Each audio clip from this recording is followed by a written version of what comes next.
জামালপুরের মেলানন্দ উপজেলার ঝাউগড়া ইউনিয়নের দক্ষিণ ঝাউগড়া এলাকায় জমি সংক্রান্ত বিরোধের জেরে ভাঙচুর, স্মৃতির কন্যাসহ 5 জন আহত হয়েছে বলে অভিযোগ করেন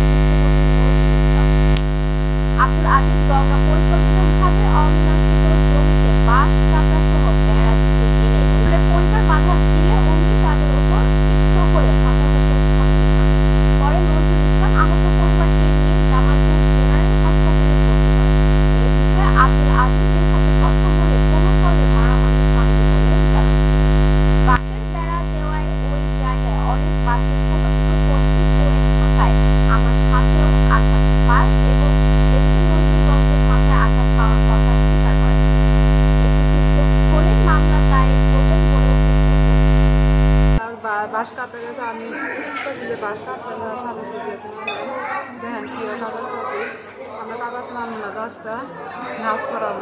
আমরা ফ্যামিলিতে মানুষ এলাম, আমার দিন নেবে আমি মেয়েদের আটগুলো বাড়াইতে পারি সব ভাইকে আমার 4-5 লাখ টাকা আমার কাছে কেড়ে দিচ্ছে।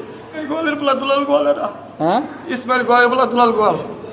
আব্দুল আজিজ দক্ষিণ যাবল ভাষা ছিল, বাঁশ কাইডে আমরা ধরা পরে ধরাও গেছে একটু।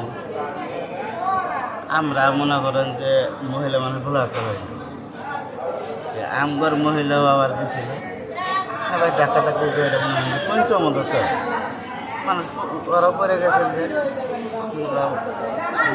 বাসে যাচ্ছে। আমি কিন্তু পরে গেছিলাম গা, পরে যায় ওই ইয়ের মধ্যে বাসের মধ্যে পরে গেছিলাম।